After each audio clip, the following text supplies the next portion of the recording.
Good morning. We are here on this chilly Easter morning. Happy Easter, everyone. Happy Easter.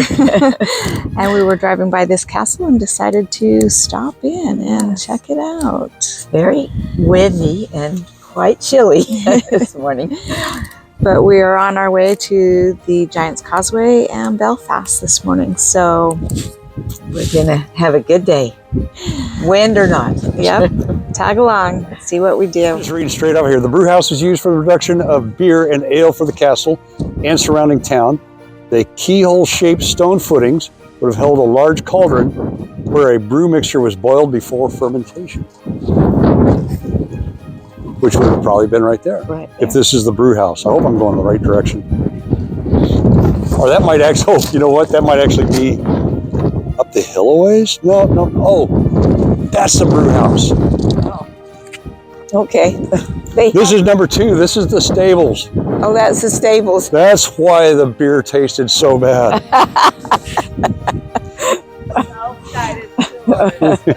Self-guided tour. So that was the brew house right there. Okay. Yeah. And then coming across to here, number 3 is lodgings. Maybe that sign will confirm it. Built to house visitors to the castle, this range was subdivided into a series of small rooms, each containing a fireplace and a small window. Yeah, looks like the B&B we had the other day. Yeah. The north end, far corner right there, far end, was the gallery. And it had an external balcony which overlooked the castle's formal private gardens and bowling green. If you look through the window in the side wall, traces of the terraces and raised garden beds are still visible in the field. It's crazy to think they used to have gardens and a bowling green down there. Yeah. Oh yeah, nice little lawn.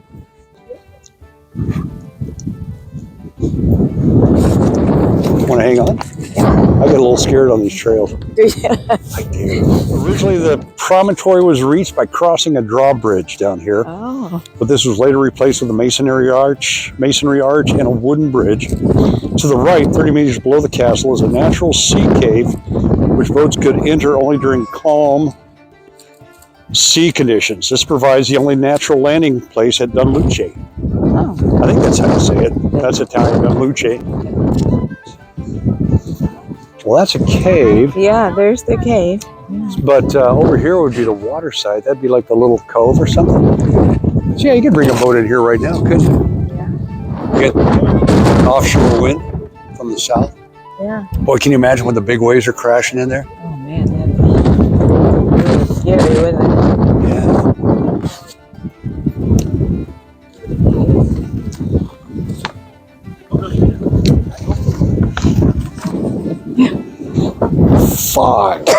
Number 5, gatehouse. Originally built by the McQuillans, but substantially modified by the McDonalds in the 1560s in a typical Scottish style, with corbelled corner turrets. That's the little pokey-outy parts. And to the left at the end of the gatehouse passage on a stone at knee height, there's an etching of a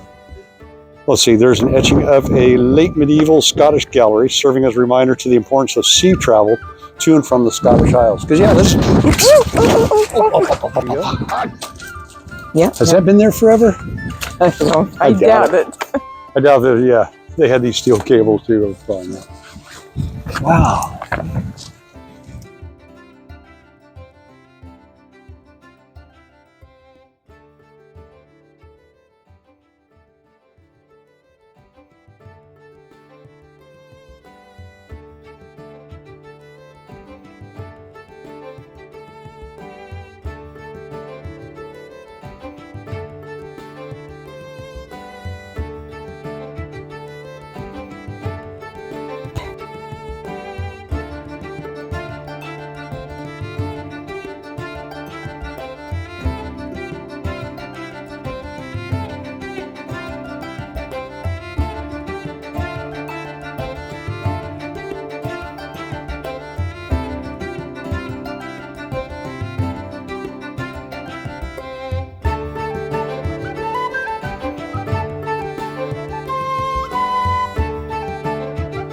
souterrains for storage and stuff. I don't see it anywhere. Oh, Maybe it's that? yeah. Oh, that's the oven. Okay. Oh, yeah. So maybe this is the kitchen. So maybe it's a different castle I'm thinking of where the kitchen fell off into the ocean. Yeah. The kitchen, the northeast tower. Dunluce Castle? Or however they say it. Man, I'm going to get my gloves and scarf out for the rest of the tour today. I'll get my other jacket out too. Yeah. How are those mittens doing you? Oh, they're great. Good. My hands are really cold. Linda's hands are freezing. Yeah, it would be neat to have this. You know, they could probably get this reconstructed on just using a computer, you know, to see how it looked. Oh, that would be nice, wouldn't it? Wouldn't that be fun to see that all reconstructed? Like Bagley told Val, all it takes is time and money. Money, time and money. Yep, you can do anything. Yeah.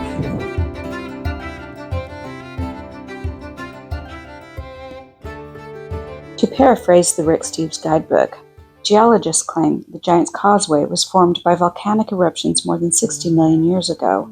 As the surface of the lava flow quickly cooled, it contracted and crystallized into columns. Giant's Causeway. I'm glad to be on the bus because it's mighty cold and windy out there. It's a long way down there. Yeah, we are double bundled. It's nice and warm in here. See you down there. The rocks resemble the caked mud at the bottom of a dried-up lake bed, but with deeper cracks. As the rocks later settled and eroded, the columns broke off into many stair-like steps that now honeycomb the Antrim coast. What do you think? Oh, that's amazing. It looks like somebody's just chiseled all those little towers out.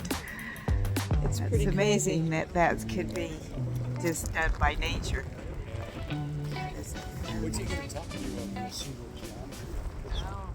Of course, the real story of the Giant's Causeway was that it was made by a giant Ulster warrior named Finn McCool, who knew of a rival giant who lived in Scotland. So he built a stone bridge over to Scotland to spy on his rival, and found out that the Scottish giant was much bigger.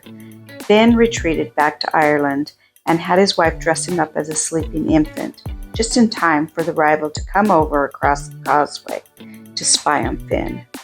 The rival, shocked at the infant's size, fled back to Scotland in terror of whomever had sired such a giant baby. Breathing a sigh of relief, Finn tore off his baby clothes and prudently knocked down the bridge. Today, proof of the encounter exists in the geological formations that still extend undersea and on the surfaces.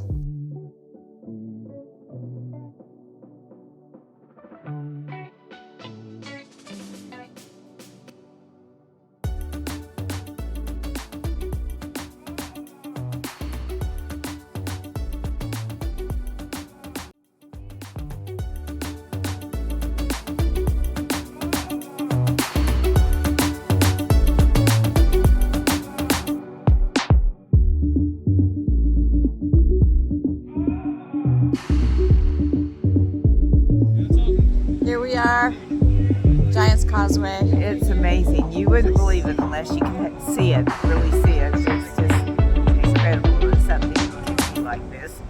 I'm really happy it's not raining today, but it is incredibly windy, Rather chilly. and because of the wind, it's really biting cold. But it's still worth coming out here and seeing because it's so amazing. It really is. I never dreamed that there could be anything like this. It's really amazing. If it had been a clear day, you would be able to see Scotland across the water here.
Here is our little place for the next 2 nights.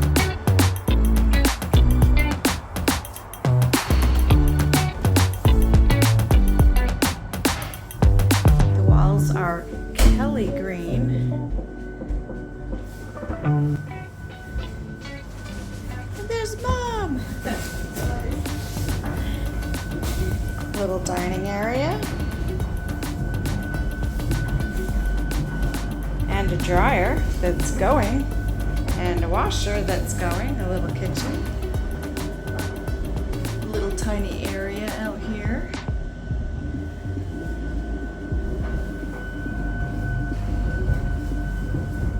Back through the sitting room.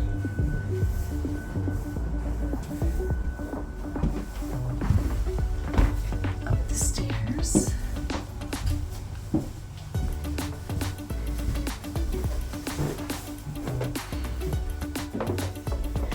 One bedroom,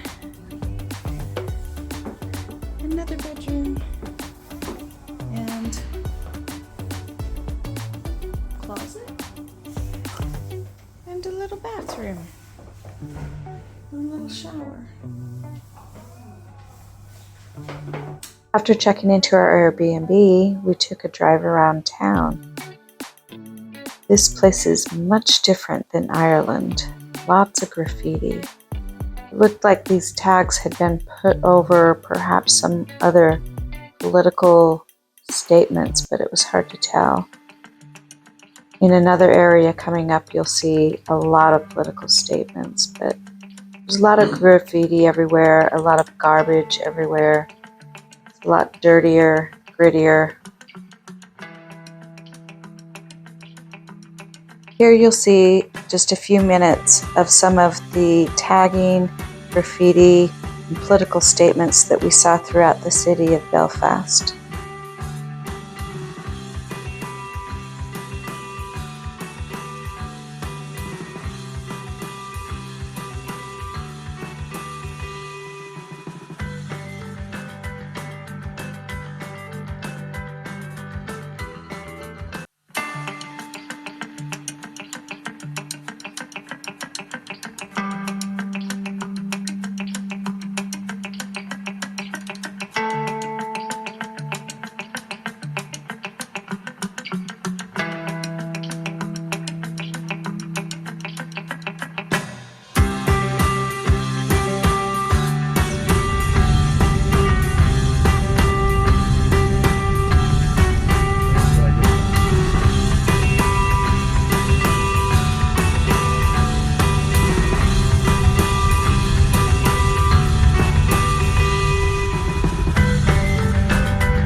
And here is a preview of what we'll see tomorrow.